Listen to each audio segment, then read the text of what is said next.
Сайн байцгаана уу? Докторт хүрэх зам подкастын маань ээлж дугаар бэлэн боллоо. Энэ удаагийн зочин маань боловсролын хүртээмж харьцангуй бага очдог малчтын хүүхдүүдийн цэцэрлэгт явах процесст чанарын дүн шинжилгээ хийсэн ба энэхүү эрдмийн ажлаараа эх орныхоо мэдлэгийн санд хувь нэмрээ оруулахаас гадна олон улсын талбар дахь Монгол эрдэмтдийн дуу хоолойд хүч нэмсэндээ олзуурхаж явдаг нь анзаарэгдсэн. Та бүхэн подкастын шинэ дугааруудыг алалгүй сонсохыг хүсвэл subscribe.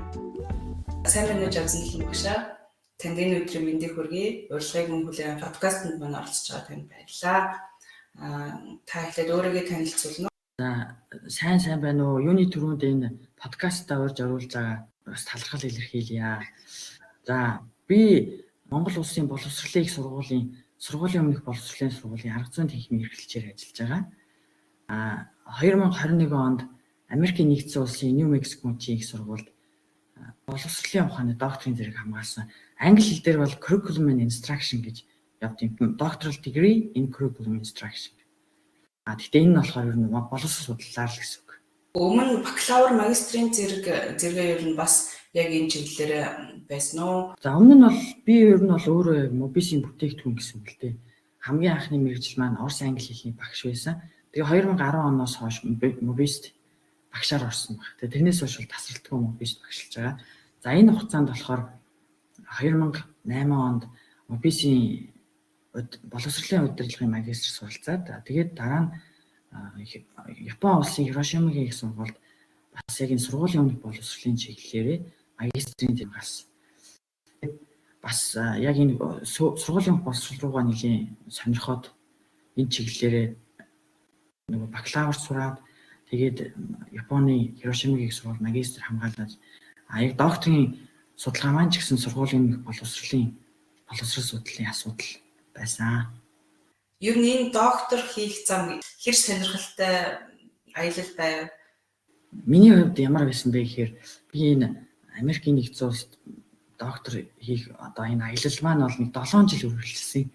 Яг мобисийн багшаар одоо залуу багшаар тэгээ ажиллаж байхдаа нэг айгүй сонирхолтой байдлаар эхэлсэн юм аа. Яг ингээ 2010 онд мобист ингээд Орос англи хэлний багшаар орсон байхгүй. Тэгээ яг тэр жил Америкийн нэгдсэн улсын Нью Мексико мужийн сургуулийн профессор Fulbright зочин профессороор манай мобистээр сургуулийн өмнөх боловсролын сургууль дээр ажиллаж байсан. Тэгээ би өөрөө бол өөрөө хичээлдээ ингээ яг англи хэлээр орслыг заагаад явж байгаа. Гэтэл одоо тэр багш болохоор бас яг сургуулийн өмнөх боловсролын бага насны хүүхдийн боловсрол сэтгэл судлал судалгаатай холбоотой их сонирхолтой хичээлүүд заадаг байсан. Тэгээд би нөгөө сайн дураараа хичээлийнхаа бос цагаар хичээлд ингээд синхрон орчуулга хийж өгөөд туслаад ингээд дагаал явдаг л байсан л та. Тэгээд би болохоор тэр профессороос маш их юм сураад нөгөө профессорт бас айгүй хэрэгтэй байхгүй ингээд орчуулган дээр юм ингээд ойр зур туслаад өгөн. Тэгээд бид тэр чинь ингээд харилцсан айгүй гоё ажилласан юм а. Тэр бүтэн жил. Тэгээд тэр багш маань одоо миний удирдагч багш байхгүй юу? Удирдагч багш маань ингээд доктор Candice Kay гэдэг манайхан бол маш сайн мэддэг. Тэгээ тэр багш болохоор явхдаа надаа за чи манай сургуулийн докторийн хөтөлбөрт материалаа бүрдүүлээд өгөөрэй гэж хэлээ явсан байна. Тэгээд нэг 2-3 жил бэлдсэн. Нэг жил нь бол зөвхөн TOEFL IBT оноо авахын төлөө хэлээ сайжруулахын төлөө бэлдээд оноогоо авч байгаа. Дараа жил нь болохоор ерөөсөө тэр application материал гэдэг нэг портфолио гэдэг 6 хүнээс reference letter аваад өөрийнхөө магистрийн ажлын орчуулж хийгээд тэгээд яг энэ докторийн ажлаараа би ямар судалгаа хийх юм бэ гэдэг research proposal оруулаад ингээд том хавцтай ном шиг юмыг бол хийгээд сургууль руугаа нөгөө юугаар FedEx-ээр явуулж байгаа. Тэгээд эдний манай Нью Мексико мужийн их сургуулийн болохоор ингээд 2 жил болгонд нэг удаа эсэлт авдаг докторийн хөтөлбөртөө нөгөө тэгш жил болгоо 2014 онд эсэж орж ирсэн. Тэг их сонирхолтой яг материалаа өгөөд тэнцсэн чинь манай тэр их сургуулийн багш нар ингээд надтай ярьцлага хийгээд за чи ингээ яагаад ингээд энэ манай сургуулийг сонгоо яагаад турсмаар байна гэдэг ярьтiin байлээ. Гэтэ маш энгийн Америкийн яг энэ дээд боловсролын сэтгэлгээ нь их өөр байгаа. Одоо докторт эсэж байгаа хүмүүсийг бол ер нь энэ эхлэн суралцж байгаа гэж бол харахгүй. Бас л нэг судлаас хэмжээж эрдэмтэн орж ирлээ гэдэг байдлаар нэг ижил тэгш хандлагаар ханддаг. Тэр нэг сонирхолтой. Гэтэл одоо би ч нэг магистра Японд хийхэд бол Японы соёл нь бол их өөр. Тэнд бол их захтай одоо тий өмнөх жилийнхаа докторант хамт явж байгаа нэг би докторантаа хүртэл хөндлөдөг. Тэрний үгээр байдаг ч юм уу ингээд аюу ялгаатай. Гэтэл Америкт бол ерөөсөө би ингээд доктор хамгаалсны дараа манай багш чинь доктор К гэж дуудах хэрэггүй. Одоо хоёулаа адилхан зэрэгтэй болсон. Чи намайг зүгээр Candice гэж дууд гэдэг ч юм уу. Тийм өөр соёлтой. Ихэнх газрууд бол ер нь удирдагч багшаад профессор гэж дууддаг шүү дээ бид нэр ер нь. Тэгээд Японых болохоор бүр ингээд маш их хүндэтгэлийн үг хэрэглэн имэйл дээрээ удирдагч багштайгаа харилцахдаа. Тэгээд юу юм ингээд өрөөрөө нь орохдоо ер нь бол сууж мууж болохгүй. Ерөөсөө ингээд маш урдлаа цаг аваад тэгээд ярих маа хэлж байгаад ингээд цаг уулздаг удирдагч багштайгаа. Гэтэл болохоор Америкт бол соёл яг миний сургуулийн хувьд өөрөөсөө өөр мужийн өөр сургуулиуд өөр гэж магадгүй л те. Миний удирдагч багш болохоор доктор Candice K-с гадна бас миний бас нэг удирдагч байна. Хоёр удирдагчтай би. Нөгөөх нь болохоор доктор Jeanette Hansreiter гэдэг уугуул Америк хүн байгаа. За тэр хүн болохоор бас яг Монголын талаарх судалгаанд их сонирхолтой. Тэгээд бас маш ихсэн. Ерөнхийдөө ингээд би маш өөр одоо улс төр соёл эдийн засгтай ийм өөр соёлоос ингээд холбогдоод судалгаа хийж байгаа шүү дээ. Миний судалгааг бас ойлгохыг хичээсэн юм. Тэгэл тэр багш нарын дэмжлэг бас маш их байсан л та. Монголын кейсээр хамгаалсан юм байна гэж би сэдвээс нь ойлгосон зүг. Тэгээд англиараа болохоор formal preschool education programs as a choice of herder parents in Mongolia. A qualitative case study of тавиул children гэдэг. Энэ тавиул гэдэг үг нь бүр нөгөө монголоор орчуулдаг яг монгол хэллэгээр идэв те. Маш сонирхолтой сэдв байна. Тэгэхээр та энэ сэдвийн талаар жоохон дэлгэрэнгүй ярьж болох уу? Магадгүй яг энэ сэдвийг гаргахын тулд тодорхой хэмжээний цаг хугацаа зарцуулсан нөө эсвэл эхнээсээ гайгүй тодорхой байсан уу? Ингээд элсэж ороод яг 2016 оны кохорт гэдэг докторийн ангидаа элсэд ороход манай ангид 16 хүн байгаа. Тэгээд би ганцаараа Аз ТВ-с Монголоос дандаа одоо тухайн мужаас байсан хүмүүс. Тэгээд бүгдээрээ ингээд нэг 2.5 жилийн турш 36 кредитээ ингээ онлайнаар чивэл танхимаар чивэл бүгдээрээ ингээ хамтдаа 10 сургууль явсан. Манай одоо энэ 16 хүнээс тал нь ямарсан хамгаалцсан. Тал нь арай хамгаалаагүй явж байгаа л та. Ер нь сэдв сонгох бол яг цэвэр судлаачийн өөрийнх сонголт. Сэдвээ сонгох, удирдагчаа сонгох гэдэг бол одоо докторантын хувьд айгүй чухал сонголт байгаа. Тэгээд миний хувьд болохоор хүн болгоо ингээд энэ докторийн одоо энэ аялал гэдэг юм чинь янз бүр үргэлжилж байгаа ш. Зарим нь 4 жил, 3.5 жил гэдэг ингээд айгүй сайн төлөвлөгөөтэй хүмүүс бол болчихж байгаа. Би болохоор 7 жил болсон. Юун дээр их удсан бэ гэхээр энэ сэдв сонголтын дээр их удсан. Ер нь дор хаяж 2 жил 3 жил болсон сэдвээ сонгох гэж сургуулийн өмнөх боловсролын салбарт яг хамгийн асуудалтай зүйл юу байна? Ямар ийм сонирхолтой, онцлогтой зүйл байна гэдээ нэлээд уншсан. Тэгээ тухайн үед бол ингээд англи хэл дээр Монголын талаарх судалгаа, Монголын боловсролын талаарх судалгааг болохоор яг Монгол судлаач нарыг сайн бичээгүй. Одоо гадны судлаач нар бол ялангуяа антропологийн чиглэлийн судлаач нэлийн бичсэн байт юм л гэдэг. Ингээд яг энэ өдөө малчин айлын хүүхд сургуульд явах нь ямар асуудалтай юм бэ? Яаж тулгарх юм бэ гэдэг ингээд бичсэн байдаг. Яг боловсролын чиглэлийн хүмүүс бас бичсэн байгаа. Гэтэл миний хувьд болохоор Монгол судлаач нар бичсэн судалгаа их бага юм байна да гэдэг тухайн үед бас нэлээд харж ирсэн. Ерөнхийдөө энэ сэдв нь одоо яг яаж гарсан бэ гэхээр анх болохоор би яг ангийнхандаа манайхан чи бүгдээр ингээд 16 хүн чинь сургуулийн боловсролын салбарын хүмүүс байсан л да. Нэг бол цэцэрлэгт ажилладаг, цэцэрлэгийн эрхлэгч одоо нөгөө хүүхдийн асаргааны төвийн эрхлэгч ч юм уу янз бүрийн хүмүүс байсан манай ангийнх. Тэгээ тэр хэд бол яг Нью Мексик мужийн асуудлыг ярьж байгаа. Тэд нар ингээ яадаг гэл. Би болохоор ингээд Монголын талаар нэлээд юм ярьдаг, ярих discussion гэл ингээл хилцүүлэг юм болохоор ингээл өөрийнхөө бодож байгаа санаж байгаа юм аа л ярина. Тэнгүүд минийх бол тест сандаа ингээл жишээ нь гэр цэцэрлэг гээл ярихаар тэднээсээ түр ингээл би ямар нэгэн манай Монголтой холбоотой сонирхолтой юм асуудал ярихаар нэг хэсэгтэй л нэг чимээг болдог тийм байсан. Тэгээ сүүл рүүгээ ер нь миний яриаг сонсох дуртай тэгээд бас аюул дэмждэг л байсан л та манай ангийнхан. тэд нар бас ингээд соёлын ялгаа малгаанд хүлээцтэй ханддаг соёлтой тийм газар байл. Тэгээд явж ингээд ер нь хаана ямар асуудал байна гэд би өөрөө ч бас сонирхон судалсан. За тэгээд малчин айлын хүүхэд бол соёлын онцлог амьдралын хэв маягаас болоод шууд сургуулийн өмнөх боловсролыг авч чадахгүй байна.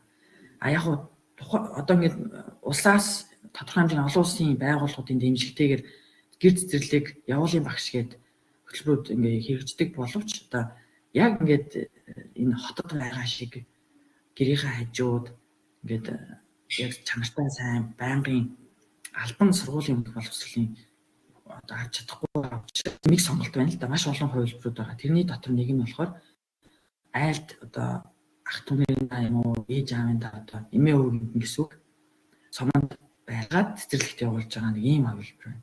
Тэгэхээр тэр хүүхдүүд жинхэнэ ээж аав жинхэнэ гэр бүлээсээ ойр дотны хүнээсээ хол тэгээд цэцэрлэгт хамрагдахын тулд суманд амьдарч байгаа байхгүй. Тэгээд миний энэ судалгааны гол зорилго нь болохоор одоо цэцэрлэгт хамрагдахын тулд айлд байгаа хүүхдийн суралцах хөгжих орчин гэдэг ийм судалгаа хийсэн.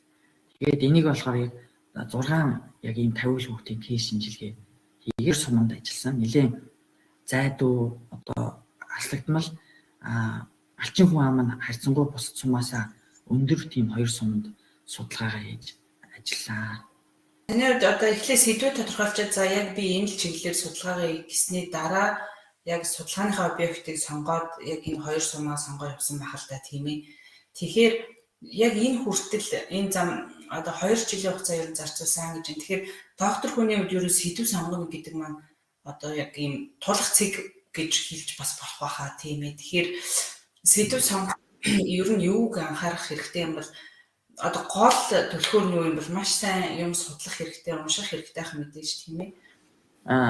Ер нь бол энэ сэдв сонгоод явж байхад саяны энэ 3 жилийн турш ингээд би ер нь зүгээр сэдвээ сонгохгүй л ингээд удаад байсан биш. Ер нь маш олон талаар, олон чиглэлээр оролдоол ингээд бас нэг учраа олохгүй л яваад байсан. Тэгэхээр докторантуудын хувьд нэг чухал зүйл бол удирдагчтайгаа байнга холбоотой тасралтгүй ингээд судалгаагаа хийгээд үргэлжлүүлээл ингээд хайгаад эрэл хайгуул хийгээд судлаад явж байгаа нь аюу чухал байдаг. Манай 2 удирдагч багш ч гэсэн ер нь за чи энэ сэдв чи ер нь зүгээр юм байна гэд. Би аюу олон янзаар энэ судалгааны төслөө хийж явуулж ирсэн. Сэдв гэдэг чинь ер нь баг зорилго чинь байгаа судалгааны судалгаа зорилго бол ер нь яг энэгээр би энэ докторийн ажлаар яг юу илэрхийлэх яах юм юунд хүрэх юм гэдэг тэрийг нэг өгүүлбэр хэлсэн байна. Манай Монголд бол арай өөр нэг яваад байгаа судалгааны дизайнууд олон улсад болохоор судалгааны асуулт гэдэг тэр зорилгод хүрэхийн тулд ямар судалгааны асуулт байх юм бэ? Тэр асуултынхаа төлөө л хариулт авахын төлөө би энэ судалгааг хийх байгаа тийм. Судалгааны арга зүйн хувьд болохоор би энэ докторийн ажлаа чанарын судалгааны арга зүйгээр хийсэн. Чанарын судалгааны арга зүйнийг онцлог нь болохоор нөгөө яг судалгаанд оролцогчтойгоо үргэлж хамт байгаад тэр соёлын болон нийгмийн бүх төрлийн одоо орчныг өөрөө мэдрээд үргэлж хамт байгаа тэрийг ингээд дүрсэлж бичдэг ийм онцлогтой судалгааны арга зүй байна. Тоон судалгаа болохоор ингээд тодорхой нэг таамаг төвшүүлээд тэрийгэ батлах эсвэл одоо харилцан хамаарлын тодорхойлох нэг тиймэрхүү байдлаар явдаг бол харьцангуй одоо тэр заав судалгаанд оролцогчтой харьцахгүй ч гэж болно. Ер нь тоон мэдээлэлээ өгдлөө аваад тэрэн дээрээ бүх төрлөөр шинжилгээ аваад ингээд явдаг штеп. Чанарын судалгаа болохоор ерөөсөө утга учир мөн чанар яагаад энэ нөхцөлд хүрвэ? Энэ нөхцөл чи өөрөө ямар асуудлаас үүдээд байгаа юм бэ? Учир шалтгааны. Тэгээд энэ нөхцлөөс болоод ямар үр дагавар гараад байгаа юм бэ? Яг ийм нөхцөл юу нөлөөлөд байгаа? Яг ямар нөхцөлтэй байгаад байгаа? Тэгээ энэний цаашдаа хин юунд яаж эрэг сөргөө нөлөөлж байгаа юм гэх мэтчлэн тэрийг ингээд нүдэн тарагтал бичдэг тийм нэг онцлогтой. Тэгээд энэ докторийн ажлыг бичиж байхдаа миний хувьд айгүй сайн юу зөөлөн ур чадрын хувьд бол одоо би нөгөө малчин айлуудаараа нэлээд явсан. 2 сар орчим ингээд айлуудаар яваа. Зарим үед бол ингээд манай нөгөө орон нутгийн малчид чинь бол айгүй гоё нээлттэй урайлгын халуун талаа хүмүүс байдаг. Тэр зарим айлуудаар нь хоноод ингээд нэлээд явсал. Яг гадаад одоо яг Америкт бол би бол монгол хүний хавьд монгол хам хүрээний асуудлыг ярьж байна. Энэ бол гайв. Гэтэл яг би ингээд тулаад ирэхээр өөрөө яг мал дээр өсөөгүй яаж амьдардаг, яадаг гэдэг одоо бүх тийм юм дээр бас л тийм асуудалтай л байсан. Тэгээд ерөнхийдөө ингээд яг л бүх одоо ажил бүх юмаа зохицуулаад 2 сар ингээ айлуудаар явсан. Тэгээ айлуудаараа яваад яг бага насны хүүхэд ямар орчинд байна. Ер нь миний судалгаанд орсон хүүхдүүд бүгдээ 5 настай хүүхдүүд байна. Тэгээд яг яаж аав нь ингээд гэрийнх нь айлд байлгаж цэцэрлэгт явуулахаар болсон тэр хүүхд ямар нөхцөлтэй байна. Ажилт хийгээд хөдөөгөрт нь ажилт хийгээд байгаль айлд нь ажилт хийгээд цэцэрлэг дээр нь ажилт хийгээд тэгээд одоо бүх одоо цэцэрлэгийн багш, ээж аав, байгаль айлынхаа хүмүүс бүхэл холбоотой хүмүүс одоогийн мэрэгчлэнтэй хүртэл ярилцлага хийгээд тэгэл бүх өгөгдөл мэдээллүүдэд цуглуулсан.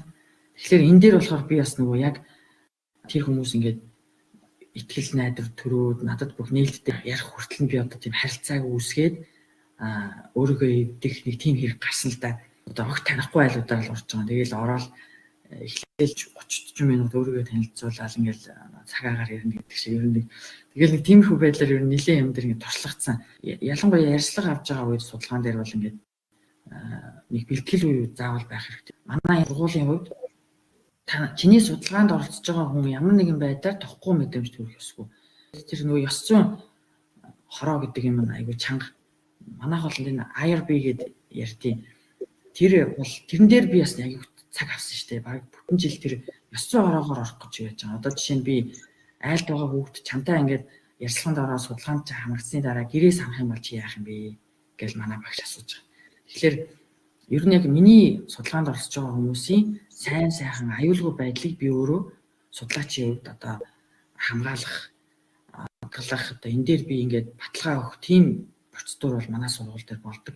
Тэгээд тэр юуг бүх мэдээллийн нөгөөд бас тэрийг нэг хороогоор орж батлах хугацаа болно. Баг хамгаалахаас илүү цаг авсан. Хувь хүний нөгөө мэдээллийн аюулгүй байдлыг одоо ч улам чухал болоод байгаа болохоор бас сэтгэл зүйн хувьд яаж нөлөөлөх вэ гэдэг. Бас миний асуулт болохоор та ер нь Америкийн нэгдсэн улсын их сургуульд хамгаалсан. Гэхдээ судалгааны объект маань яг Монголынхаа кейс дээр Монголда байсан. Тэгэхээр яг энэ судалгааны объект маань яг Монголда байгаад өөрөө Америкт судалгаа хийх хоёрын энэ хооронд бас ямар давуу болон сул тал байдаг вэ? Би яг судлаачийн хувьд ингэ санагддаг. Монгол улсад хамгаалах юм бол маш олон давуу тал байдаг. Жишээ нь санхүүгийн хувьд бол зардал багтай байж болно. Энд Монголда ажиллаа хийгээ хамгаалж болно. Бас ер нь бас судлагдаагүй сэдв маш их байдаг. Гэтэл гадаадд ингээд судалгаа хийх, сургуулийн өмнөх боловсролын одоо ямар нэг судалгаа хийх гэхээр маш сайн судлагдсан байдаг. Тийм учраас бас нөгөө талаар миний яг сэдв Монголтой холбоотой байсан болохоор бас ингээд сайн одоо ингээд шинэ сэдв болоод орчиж байгаа. Гэтэл одоо би хүүхдийн хөгжилтэй холбоотой нэг онол зүйл баримталтай холбоотой шалгасан ч юм уу сорил морил байлаа хэдэр бол маш олон судлаач аль хэдийн судлагдсан байна. Тэгээд гадаадд хамгаалахын нэг одоо энэ давуу тал гэж хэлж болно. Гэхдээ бас энэ бэрхшээл болдог. Тэрний юу вэ гэхээр манай удирдагч багш нар ингээд аюулс комент өгөөл буцаагаал гэдэг гэсэн баггүй миний судалгааг. Тэг би яг яагаад буцаагаад байгааг нь анх юусоо ойлгохгүй. Тэгээ маш их юм уншиж миний алдаа чи эндээ байгаа юм байна гэдгийг ойлгож байгаа. Өөрөөр хэлбэл нөгөө миний одоо яг энэ Монголд сурч эзэмшсэн соёлын хам хүрээ академик соёл бол нэг арай өөр төвшөнд байсан. Гэтэл манай багш нар болохоор нэг одоо тэр бичвэрийн нотлогоо, ишлэл зөвлөлт одоо бичвэрийн байдал өндөр чанарыг надаас хүсэж байгаа байхгүй. Тэгээд тэрийг одоо ингээд яг энэ чиглэлийнхаа маш олон юм уншижээж би энийг ингээ сайжруулах болохгүй байна. Одоо энийг ойлголоо гэд нэлээд нухчихэж тэр юг ойлгож байгаа. Тэгэхээр тийм бэрхшээлүүд бол тулна гадаад сурахад ингээд үнэхээр манай багш одоо яг надаас юу хүсэж байгаа юм бол яагаад буцаагаад байгаа юм болоо гэд би тийм гайхах үед надад байсан. Тэгэл нэлээд олон ер нь миний хувьд одоо яг диссертацаа сайжруулах болсон нэг гол одоо юу болохоор би маш их диссертацууд уншсан. Ер нь гадаад доктор хамгаалсан манай ангийнхнаа ингээд дөнгөж хамгаалал эхнээсээ хамгаалал тэгээд диссертацуудыг уншаал. Тэгээд дизайнуудыг хараад манай ангийнхан одоо тэр саяны 16 он гэдэг чинь бас ихэнх нь чанарын судалгаа гаргасан. Тийм онцлог юмнууд байсан. За Баярлалаа. Миний ойлгосноор ер нь Монголдо бас 2-3 сараа малчин айлтай ажилласан гэдэг чинь хэдийгээр Америк нэгдсэн улсын докторант ч гэсэн ер нь эхний хэдэн жилдээ Монголд байсан уу? Яг Америктай хэдэн жил болсон бэ? 36 кредит хичээлийг судлахдаа эхний 2.5 жил судалж байгаа. За тэрийг болохоор хажуугаар нь би нэг мобишийн ажлыг хийгээд тэгээд ирж очин судлаад явжгаад дүнгээ ингээ гаргачихж байгаа юм. Тэгээд ерөнхийдөө дийлэх цаг хугацааг Монголд байхдаа би бас нэг өөрөө бүтэн цагийн багшийн ажиллаа хийжсэн. Тэгээд нэг удаагийн явалтаараа 2 сар ингээ айлуудаар явж байгаа. Өөрөөр хэлбэл би дата цуглуулах, өгдөр цуглуулах одоо field work буюу дааны ажиллаа хөдөө орон нутагт 4 сар хийсэн, 2-3 сард яваад дараа нь болохоор 11-12 сард нэг яваад. Ингээ 2 удаа яваад өгдөл мэдээлэлээ цуглуулсан. Ихэнх цагийг бол энэ Монголдо байсан гэсэн энэ хоёр юу. Тэгээ манай энэ докторийн хөтөлбөр болохоор 2 янзаар хэлэлцэж болдог. Нэг нь бол ерөөсөө танхимаар 100% одоо шууд Нью Мексик мужид амьдраад докторийн хөтөлбөртөө суралцж болно. Эсвэл онлайн хослуулаад одоо ирж очиод суралцж болно гэж байгаа. Тэгээд би болохоор бас ер нь гэр бүлийнхэнтэйгээ ярьж агаад цахим хослуулсан хэлбэрийг сонгосон. Тэгээд ирж очин сураад ер нь ихэнх хугацаагаар Монголд байгаа судалгаагаа хийгээд явсан. Гэхдээ ингэж явхад бол бас бэрхшээл байсан. Яагаад тэгэхээр одоо Монголын энэ контекст одоо хам хүрээний нөхцөл байдлыг бол Америкт байгаа хүмүүс бас сайн ойлгохгүй. Америкт байгаа манай ангийнхан одоо энэ яг энэ сурж байгаа энэ шалгуур нөхцөл байдлыг бол Монголд байгаа хүмүүс бас сайн ойлгохгүй. Тэгэхээр би одоо нэг ажлынхаа ингээд би ийм ажил хийж байгаа суухгүй болохгүй гэл бас хийлэн. Тэгээд нэг дунд нь бол өстой яг аль тал нь ингээд нэг намайг яг үндэ ямар нөхцөлд байгааг сайн ойлгохгүй тийм нөхцөл бас байсан. Гэхдээ мундаг байна. Ер нь бол аль-алийг хослуулад Монголд ажиллаад докторийн зэрэгийн бас давхар аваад явна гэдэг чинь хүнээс өндөр ачаал шаардна гэж би бодож байна. За баярлалаа. Ер нь туршилт ингэж хийлээ, сэдвээ сонгосон, нэлээд маш их юм уншсан. Судалгааны маань өгдөл нэлээд гайгүй цугларчлаа. Тэгэхээр үүний дараа ер нь докторийн диссертац бичих ажил нь яаж явсан бэ? Эхнээсээ ер нь ингээл багаар бичигдээ явж исэн үү? Эсвэл хамаг мэдээлэл цуглуулаа, өгдлөө цуглуулчаа дараа нь анги бичлэлтэй ажил хийсэн нь ер нь докторийн диссертац бичих хэсэг дээр юу анхаардаг бэ? Ямар ур чадвар шаарддаг вэ? Юу бэлдсэн байх хэрэгтэй вэ гэх юм уу? Энэ талаар яриач. Диссертацаа бичих үйл явц ерөөсө хамгийн чухал нь эхлээл яг ямар ч эхлээс бичихийн асуудлаа л тодорхойлох. Яг докторийн диссертац дээр одоо гол анхаарах юм бол тодорхой нэг асуудал юм уу? Одоо үндэслэл чинь их хүчтэй байх хэрэгтэй. Хэрэг тэр үндэслэл хүчтэй биш байх юм бол тэрс докторийн ажлыг хийсэн ч хийгээгүй ч ялгаагүй. Буюу одоо хүчингүй болох гэдэг.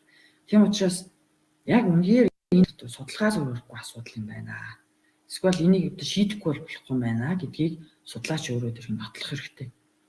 Өмнөх судалгаанууд дээр үндэслээд одоогийн нөхцөл байдал баримт дээр үндэслээд үндслийг маш хүчтэй гаргаж иж тэр докторийн судалгааны суурь нь гарч ирж байгаа. Энэ бол зайлшгүй хийгдэх хэрэгцээтэй. Үнэхээр хувь нэмэр оруулах үз судалгааны бүтээл байна гэдгийг харуулах хэрэгтэй байдаг. За тэгээд сэдвээ сонгоод нөгөө үндэслэлээр үндэслээд асуудлынхаа хүрээнд сэдвээ сонгоод тэгээд тэр сэдвийнхаа зорилгынхаа төлөө арга зүйг гаргаж. Тэгээд тэр арга зүй чинь судалгааны арга зүй яг энэ асуудлыг тэр зорилгод хүрхүүц байна уу? Үнэхээр логик системийн дагуу тогтолцооныхын дагуу болохоор байна уу? Уялдаа хамааралтай байна уу гэдгийг бас сайн харах хэрэгтэй. Тэгээд миний хувьд болохоор ерөөхдөө онлайн таймаа нэлээд бичсэн байсан нөгөө яагаад тэгэхээр сэдвээ сонгох гэж амар удсан учраас маш их юм шүүрцэн, англи хэл дээр шүүрцэн, монгол хэл дээр шүүрцэн гадаадын эрдэмтдээр бичсэн нэг хэсэг байна. Олон улсын төрийн бас байгууллагуудын тайлангууд нэлээд байсан. Тэгээд дотоодын судлаач болон одоо засгийн газар бусдаа одоо субъектүүдийн судалгаанууд гэдэг ингээд иймэрхүү байдлаар нэг ангилж шинжилгээ хийжсэн. Тэр тухайн сэдвээс хамаарал ер нь судалгааны дизайн асуудлаас хамаарал янз бүр байгаа. Тэгээд номзуу маань ерөнхийдөө их судалгаа хийхээс өмнө гарцсан байсан гэсэн. Тэгэл нөгөө арга зүй дээрээ ч гэсэн би өөрөө чанарын судалгаа нэлээд сайн ойлгохын тулд чанарын судалгааны нэлээд хэдэн номнууд уншаад чанарын судалгаа бичигдсэн диссертацуудыг нэлээд уншсан бас судлаад тэгэл нөгөө дизайнаа гаргаад яг судалгаанд явахаасаа өмнө тэр ёс зүйн ороогоор орж байгаа. Тэгээ ёс зүйн ороогоор ороод би яг энэ хүнээс ийм асуулт асуунаа. Энэ хүнийг ингэж ажигланаа гэдэг тэр төлөвлөгөөгөө үзүүл нөгөө хүмүүс за энэ хүнийхээ одоо нөгөө human subject protection буюу одоо судалгаанд оролцож байгаа альва этгээдийн аюулгүй байдлыг хэрхэн хангаж байгаа юм бэ гэдэг байна. Тэгэнгүүт тэрийгээ би яг хэрхэн хангаж байгаа юм бэ гэдэг бол үнэхээр сайн батлах хэрэгтэй.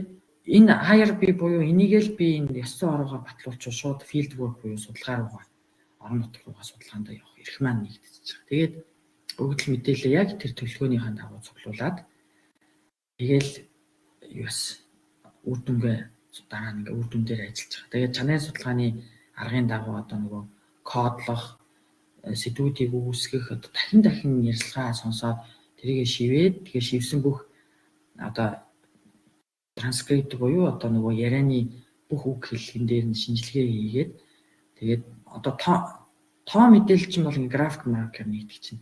Чанарын судалгааны арга дээр бол яг ярианууд л байгаа шүү дээ. Тэр үг ярианаас чинь шинжилгээ гаргаад бас л үргэлжилсэн үгийн тийм тайлбарсан, хүүнсэн, тодорхойлсон юм үйл бүтэх гэсэн. Тэр нь болохоор яг тэр ярилцлага ажиглалтан дээр үндэслээд гардаг. Тийм болохоор заримдаа ингээд чанарын судалгааны шинжилгээ хийж байгаа үед одоо маш их тэр асуудал руугаа хитрхи ороод жоохон автах гэдэг нэг судлаач. Тоон судалгааны харьцангуй субъектив, объектив буюу одоо ингээд судалгааныхаа асуудалд нэг амар хүндахгүй тэр таамаглаа батлаад ч юм уу тэгээд болчдөг шүү дээ. Тэр шинжилгээгээ хийгээд болчихно. Гэтэл чанарын судалгаа бол ингээд яг тэр хүмүүсийн яг тэр асуудал дээр очиод асуудалтайгаа хамт байгаал одоо ажиглал ингээд яг аюу субъектив бас байх магадлалтай байдаг. Тийм болохоор энэ дээр бол үнэхээр ёс зүйн тэр шаардлага бол өндөр тэр байх хэрэгтэй. Тэгэхгүй бол ингээд заримдаа нөгөө диссертацаа бичихдээ тэр асуудлыг ингэж гаргаж бичсээр байгаа сүултээ судлаач тэр асуудлаа жоохон сөргөөр бичих гэдэг. Тэгэхээр альва судлаач бол нөгөө хид тэр асуудалд автахгүйгээр хөндлөнгөөс бас ингээд хичнээн чанарын судалгаа байсан ч гэсэн одоо яг энэ дээр олдтой давуу тал юу байна? Асуудал эрэг зүйл юу байна? Сөрөг зүйл байна? Аль алийг ингэж оруулаад бичих хэрэгтэй гэж бол багш зөвлөөд тэгээд юмудаа хийж бичсэн. Судалгааны дээр асуудал нь юу юм бэ? Өгдлийнх нь одоо онцлогоо шалтгаалаад заавал тэтэн бүлэг гэсэн бол юм байхгүй. Тэгэхээр тэрийг гол нь бүх юмаа маш сайн нэвтрхий сайн ойлгоцсон байхад бичгэд бол асуудал гайгүй. Гол нь тэрэн дээр хот суух, үзэж судлах хийх байдгууд их байдаг л та.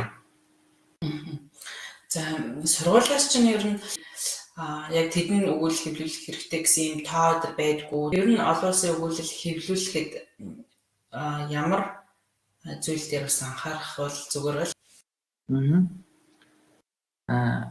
Яг би нөгөө их сургуулийн багшийн хувьд бол ер нь өгүүлэл хэвлэх нь угаасаа ер нь манай ажлын нэг хэсэг байдаг. Манай энэ Америкийн Нью Мексико мужийн их сургууль бол яг тэдэн өгүүлэл хэвлүүл заавал тийм сэтгүүл байх ёстой гэдэг тийм шаардлага тавиагүй.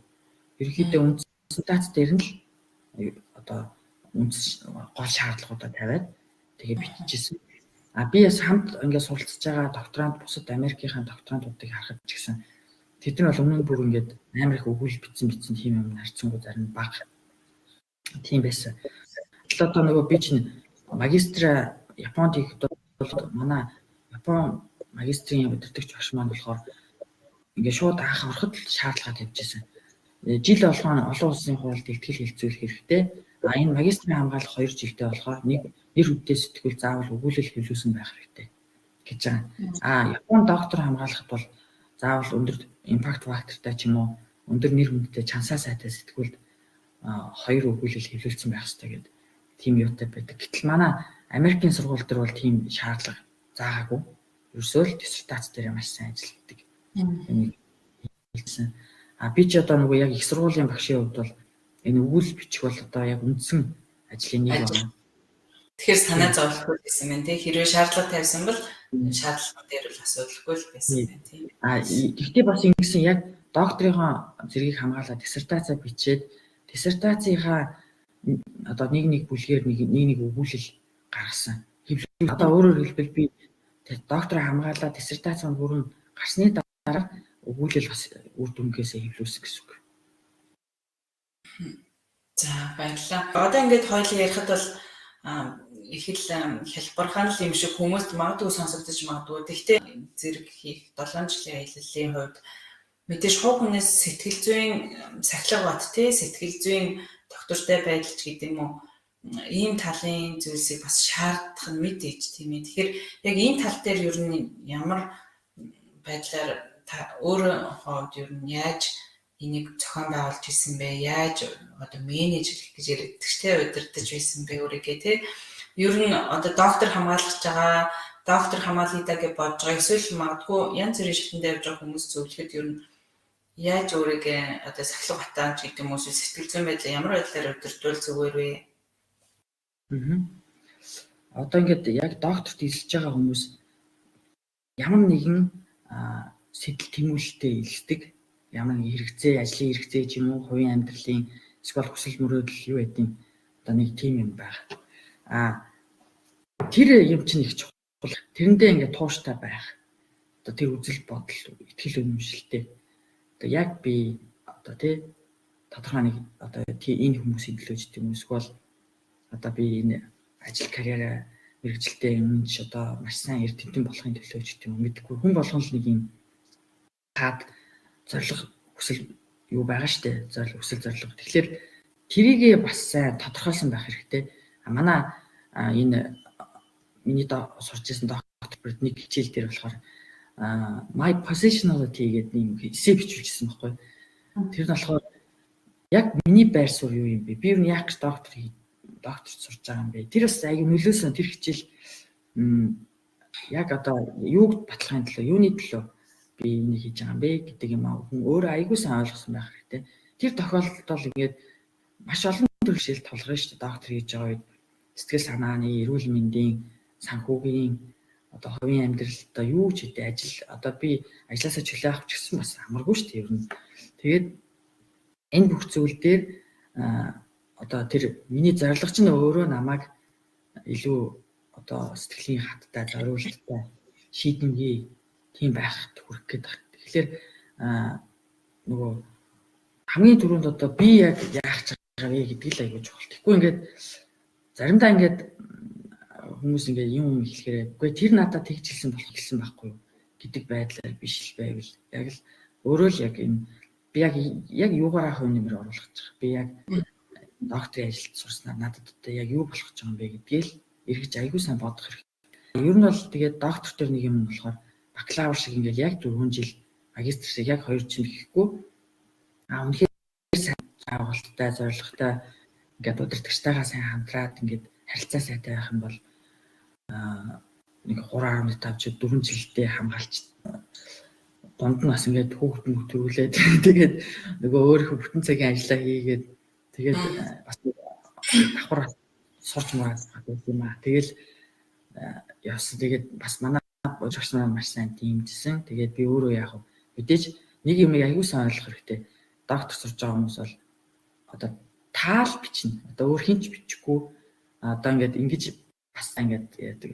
Удирдах огчраас нэлийн хамаардаг гэдэг. Мэдээж хамаарна л да тодорхой хэмжээгээр. Гэхдээ яг тэр диссертацийг бол ерөөсө бүх үг өгүүлбэрийг өөрөөс чинь гарна гэдгийг аягүй сайн ойлгох хэрэгтэй. Тэгээд өөрөө л яг ингээл удирдахч руугаа хандаал өөрөө л яваал өөрөө л одоо би төлөвлөгөөгөө гаргаад шийдээл тийм дөрвтөл байхгүй бол чи энийг ингээ гэж хинч хэлэхгүй л гэдгийг одоо аягүй сайн юу ахгүй нөгөө өөрөө ингээд өөрийн удирдлагатай аялал гэсэн үг юм. Тэгэл аялал гэдээ би аягүй гоё байдлаар ярьж илээ. Ер нь үргэлж шинэ хамт олон шинэ зүйл шинэ юмыг сураад ингээд гайхаад хөгжөөдөг гэх юм уу. Тэгэл аягүй сонирхолтой байдаг. Тэгээд би ч бас бүх талаар аягүй сонирхолтой гоё аялал байсан миний хувьд. Тэгээд би бас яг үний хэрэгтэй дунд нь ингээд за би ер нь чадахгүй биш шүү гэж бас тэгж бодохгүй ч гэсэн байсан.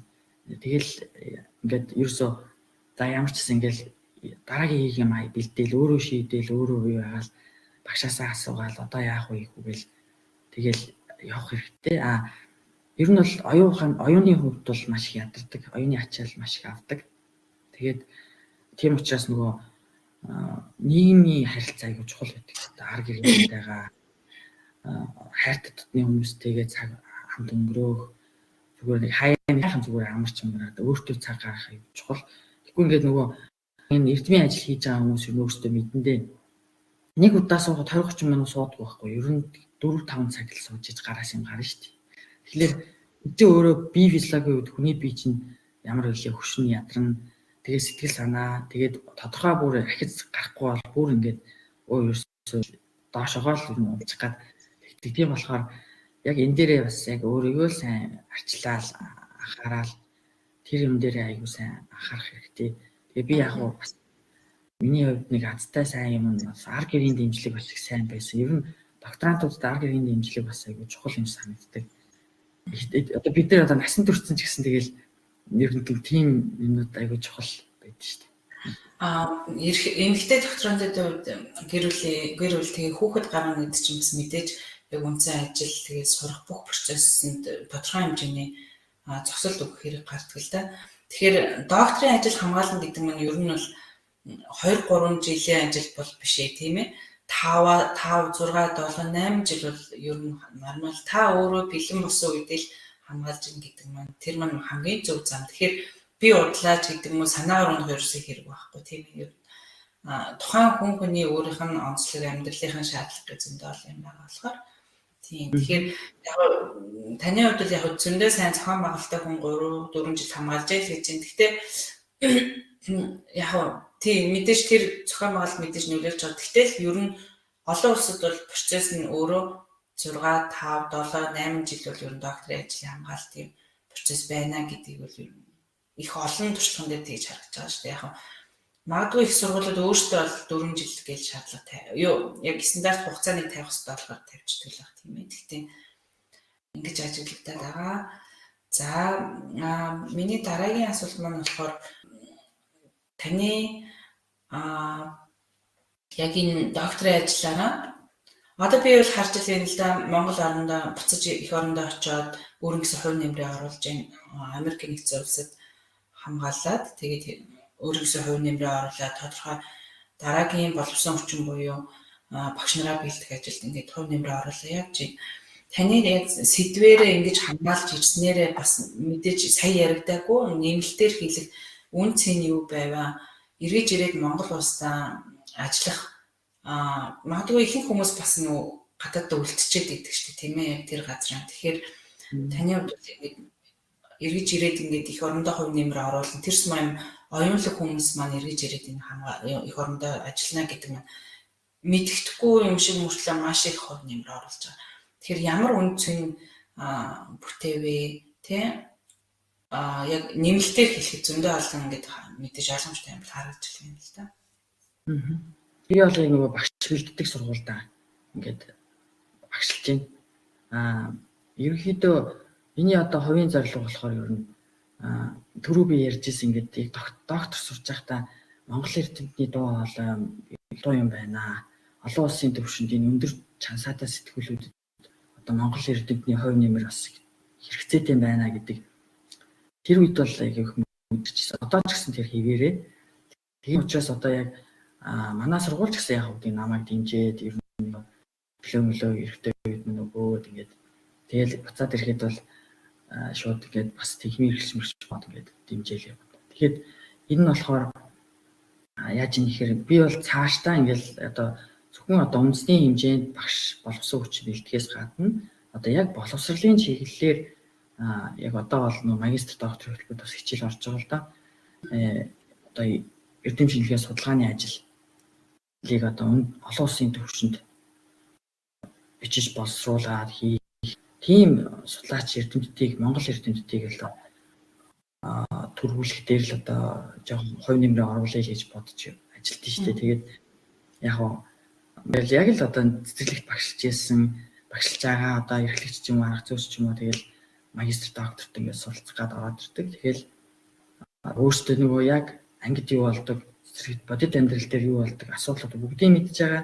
Тэрийг бол жинхэнэ одоо нөгөө миний сурсан олон улсын түвшинд судалгааны арга зүй, соёл, ёс зүй тэр бүх юмыг сайхан олгоод хэрэгжүүлээд тэгэл олон улсад одоо яг Монгол эрдэмтний дуу хоолойг сайн чадахжуулах хэрэгцээ байна гэдэг зүйлийг би бол хувьдаа их анзаараад байгаа. Тэгээд нөгөө арга зүйн техникийн эрхлэлч гэдэг утгаар заах арга зүй, сургалт үйл ажиллагааг яаж чанартай бага насны хүүхдэд хүргэх вэ гэдэг тал дээр бол нэлээд судалгаа шинжилгээний ажлууд энэ манай техникийн багш нартайгаа нэлээд хийдэг. Тийм гарын авлага материалууд одоо л нөгөө их сургуулийн багш нарын одоо нэг гол үндсэн үүрэгч нь мэдлэгийн санд хувь нэмэр оруулах, шинэ мэдлэг бүтээх одоо тэр мэдлэгийн санд хувь нэмэр оруулах нь болохоор шинэ бүтээлүүд, судалгаанууд хэвлүүлэх. Үүнээс гадна одоо манай сургуулийн бүтээгдэхүүн буюу одоо салбарт одоо хүний нөөцийг бэлдэж гаргах ийм л том чухал ажлуудыг л энэ бүхээнийхээ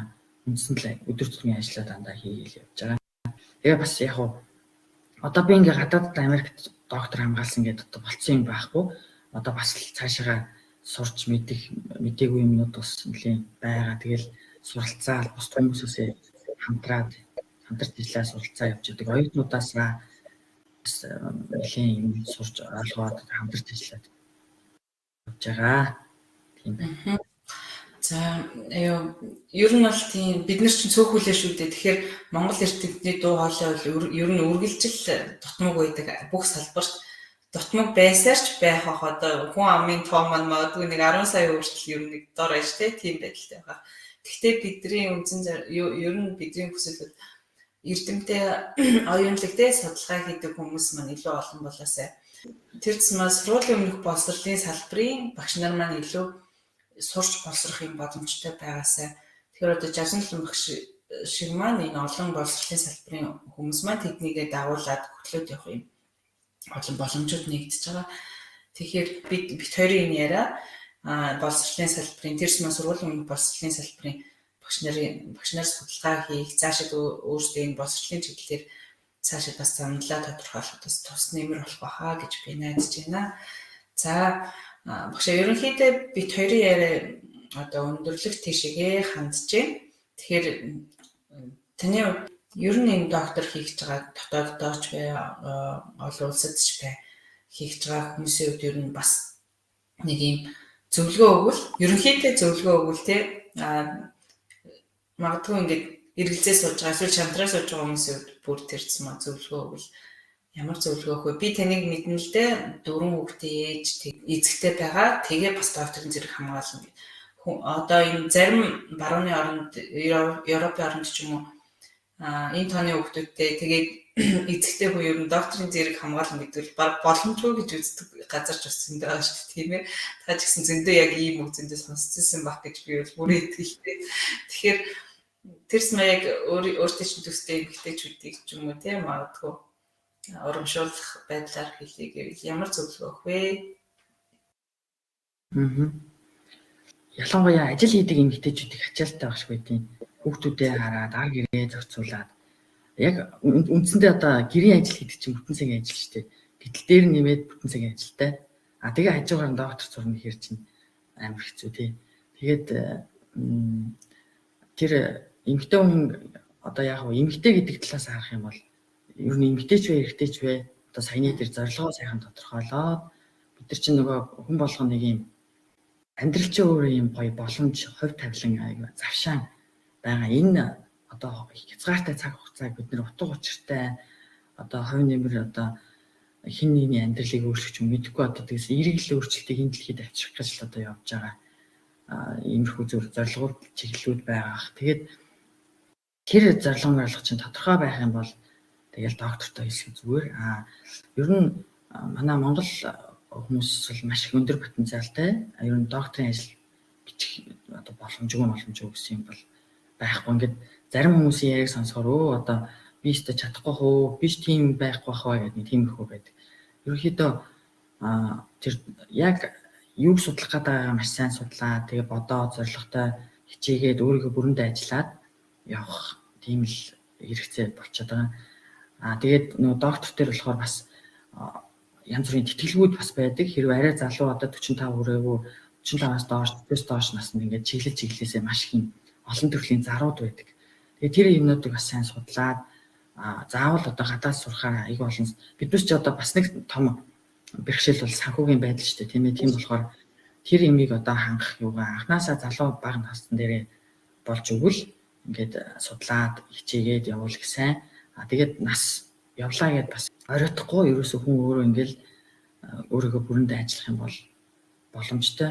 Тэгээд өөрийнхөө мэргэжлээ сонгоод, мэргэжлээ зөв сонгоод, тэгээ мэргэжлтэйгээ холбоотой тэр салбарт тулгамдж байгаа асуудал юу юм бэ? Ингээд докторийн зэрэг гэхээр ингээд яг ингээд тэр нэрний ард одоо 3 үсэг болно. Ингээд надад юм наалтах гэдэг юм санагддаг. Хүмүүс ойлгоод байгаа байхгүй юу? Энэ бол тэр судалгааны ажил чинь ингээд тэр салбарт тэр нийгэмд тэр мэдлэгийн санд ингээд хувь нэмэр оруулж байгаа тийм бүтээл байх.